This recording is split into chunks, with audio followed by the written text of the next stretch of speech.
जय जय रघुवीर समर्थ। श्रीमद दासबोध दशक 15वा आत्मदशक समास तिसरा श्रेष्ठंतरात्मा निरूपण नाम। श्रीराम समर्थ। मुळापासून सैरा वैरा अवघा पंचीकर्ण पसारा त्यांत साक्षत्वाचा दोरा तोही तत्वरूप। श्रीसमर्थ सांगतात की या दृश्य सृष्टीमध्ये अगदी मूळमायेपासून जो हा अफाट पसारा दिसून येतो तो सर्व पंचमहाभूतांपासून एकच आहे। यात जो साक्षीत्वाचा जाणीवेचा तंतू दोरा ओवलेला आहे तो म्हणजे अंतरात्मा।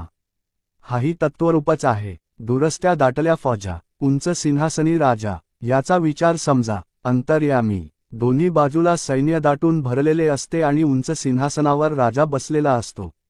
या बोलण्याचा अभिप्राय अंतर्यामी विचाराने जाणून घ्यावा। सैन्याप्रमाणे असलेल्या पंचभौतिक विश्वाच्या पसाऱ्यात साक्षी म्हणजे अंतरात्मा हा राजासारखा श्रेष्ठ होय। देहमात्र अस्थिमांशांचे तैसेंची जाणावे नृपतीचे मुळापासून सृष्टीचे तत्वरूप। सर्व देह हे अस्थिमांसाचे असतात तसेच राजाचेही समजावे। मूळमायेपासून सर्व सृष्टी तत्वरूप म्हणजे पांचभौतिकच होय। राजा आणि प्रजा सर्वच पांचभौतिक आहेत। रायाचे सत्तेनेय चालतेय परंतु अवघीय पंचभूतेय मूळ्य आधेक जाणीवेचे ते अधिष्ठान आहे। राजाच्या सत्तेने सर्व कारभार चालतो पण सर्व काही पांचभौतिकच आहे। मूळमायेच्या ठिकाणी इतरांपेक्षा जाणीवेचे अधिक अधिष्ठान हे वैशिष्ट्य आहे।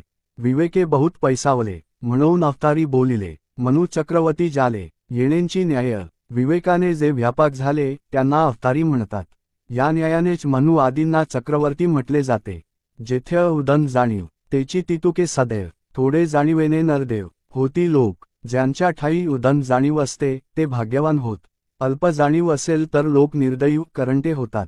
व्याप आटोप करीती धके चपेटे सोसिती तेणे प्राणी सदैव होती देखत देखता। जे लोक खूप प्रयत्न करून व्याप वाढवितात निरनिराळे धक्के सोसतात तेच लोक पाहता पाहता भाग्यवान होतात। ऐसे हे आता वर्ततेय मूर्ख लोकांस कळेनातेय विवेकीय मनुष्य समजतेय सकळ कान्हीय। आजकाल सुद्धा असेच घडत असते पण मूर्ख लोकांना ते कळत नाही। जो विवेकी माणूस असतो त्याला सर्व काही कळते। थोर लहान बुद्धीपासी सगट कळेना लोकांसी आधी उपजल्या तयासी। थोर म्हणती थोरपण लहानपण हे बुद्धीवर अवलंबून असते हे सर्व लोकांना कळते। आधी जो जन्माला आला असेल म्हणजे ज्याचे वय जास्त आहे त्याला लोक थोर म्हणतात। वय धाकुटा नृपती वृद्ध तयास नमस्कार करीती विचित्र विवेकाची गती कळली पाहिजे। राजा वयाने लहान असला तरी वृद्ध माणसे त्याला नमस्कार करतात। विवेकाची तरा अशी विचित्र आहे ती समजली पाहिजे। सामान्य लोकांचे ज्ञान तो अवघाच अनुमान दीक्षादंडकाचे लक्षण येणेंची पाड्य। सामान्य लोकांचे ज्ञान केवळ अनुमानाचे असते। दीक्षेचा लौकिक रूढविधी त्याचे लक्षण असेच निरर्थक होय। नव्हे कोणास म्हणावे सामान्यास काय ठावे कोणास म्हणावे किती म्हणोनी पण हे खरे नाही असे कोणाकोणाला सांगावे। सामान्य लोकांना यातील काही कळत नाही शिवाय हे किती जणांना सांगणार कारण लोक तर बहुसंख्य आहेत। धाकुटा भाग्यास चढला तरी तुच्छ करीती तयाला याकारणे सलगीच्या लोकांना धुरी धरावे। एखादा लहान वयाचा माणूस भाग्यास चढला तरी लोक त्याला तुच्छ समजतात म्हणून लोकांशी जास्त सलगी करू नये। त्यांना थोडे दूरच ठेवावे। नेमस्त कळेना वचन नेमस्त नये राजकारण उगेची धरिती थोरपण मूर्खपणे मोजके कसे बोलावे नेमस्तपणे राजकारण कसे करावे हे कळत नसतानाही काही लोक स्वतःला मूर्खपणाने थोर समजतात। नेमस्त काहींच कळेना नेमस्त कोणीच मानिना आधी उपजल्या त्या थोरपणा कोण पुसे। ज्याला निश्चितपणे काहीच कळत नाही आणि ज्याला कोणीही थोर मानत नाही तो केवळ आधी जन्मला म्हणजेच वयाने थोर असला तरी त्याला कोण विचारतो। वडिला वडीलपण नाहीय धाकुट्या धाकुटपण नाहीय ऐसे बोलती त्यांस नाहीय शहाणपण। जे लोक असे म्हणतात की वडील माणसांना कुणी वडील म्हणून मान देत नाहीत किंवा लहानांनी आपले लहानपण सोडले त्यांना शहाणपण नाही असे समजावे। गुणेवीण वडीलपण हे तोण अवघेंच अप्रमाण त्याची प्रतीत प्रमाण थोरपणीय। गुणांशिवाय मोठेपणा मानणे हे सर्वच अयोग्य अप्रमाण होय।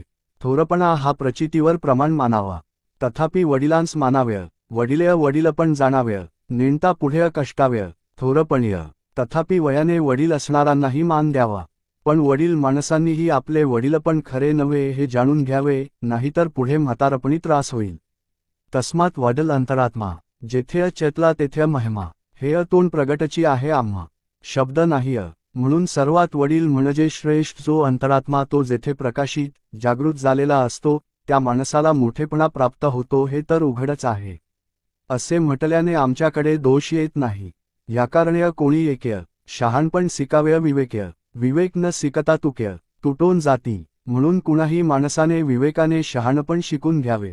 विवेकाने शहाणपण शिकले नाही तर महत्त्व राहत नाही. तो तुटल्या म्हणजे गेल्या जन्मा येऊन काय केल्या बळेंची सांदीच घातल्या आपण अशी पात जर राहिली नाही तर मग जन्माला येऊन काय केले. बळेच स्वतःला तुच्छ करून घेतले असे होईल. सगट बायका शिव्या देती सांदीस पडिला ऐसे म्हणती मूर्खपणाची प्राप्ती ठाकून आली असे झाले तर सरसकट स्त्रियासुद्धा शिव्या देतात. अडगळीत पडला व्यर्थ स्वतःला तुच्छ करून घेतले असे म्हणू लागतात. अशा रीतीने मूर्खपणा पदरात पडतो. ऐसे कोणीएकेय न कराव्य सर्व सार्थकची कराव्य कळेना तरी विवराव्य ग्रंथांतरीय. म्हणून कुणी असे करू नये. सर्व प्रकारे जन्माचे सार्थक करून घ्यावे. आपणास कळत नसेल तर ग्रंथांचा अभ्यास करून जाणून घ्यावे. शहाण्यास कोणीतरी पाहती मूर्खास लोक दवडून देती. जीवास आवडे संपत्ती तरी शहाण्या व्हाव्य. शहाण्या माणसाला सर्व बोलावतात मान देतात मूर्खास दूर सारतात. प्रत्येक जीवाला मोठेपणा आवडत असतो म्हणून प्रत्येकाने शहाणे व्हावे. अहो या शहाणपणाकारण्य बहुतांचे कष्ट करण्य परंतु शहाणपण शिकण्य हे उत्तम. हे शहाणपण प्राप्त व्हावे म्हणून अनेक प्रकारे कष्ट करावे लागले तरी करावेत पण काहीही करून शहाणपण शिकून घ्यावे हेच उत्तमोत्तम होय. जो बहुतांस मानला तो जाणावा शहाणा झाला. जनी शहाण्या मनुष्याला काय उण्य जो अनेकांना मान्य होतो तोच शहाणा झाला असे जाणावे. जो शहाणा असतो त्या माणसाला या जगात काय उणे पडणार आहे. आपले हेत न करी लौकिकीय तो जाणावा आत्मघातकी. या मूर्खा एवढा पातकी आणिक नाही. लौकिकात जो आपले हेत करीत नाही तो आत्मघातकी जाणावा. या मूर्खा एवढा पातकी दुसरा कोणीही नाही.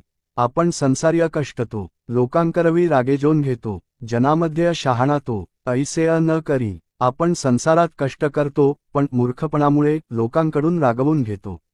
असे शहाणा माणूस करीत नाही.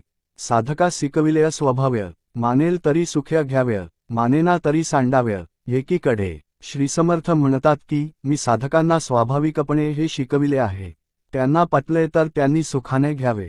जर पटले नाही तर सोडून द्यावे. तुम्ही श्रोते परमदाक्ष अलक्षास लाविता लक्ष हे तोंड सामान्य प्रत्यक्ष जाणत असा. आपण सर्व श्रोते परमदाक्ष आहात. आपण अलक्ष अशा परब्रह्माकडे लक्ष लावित असता ध्यान करीत असता. मग मी जे सांगितले ते तर अत्यंत सामान्य आहे. ही गोष्ट तर आपण प्रत्यक्ष जाणताच. इति श्रीदासबोधे गुरुशिष्य संवादे श्रेष्ठंतरात्मा निरूपणनाम समास तिसरा. जय जय रघुवीर समर्थ.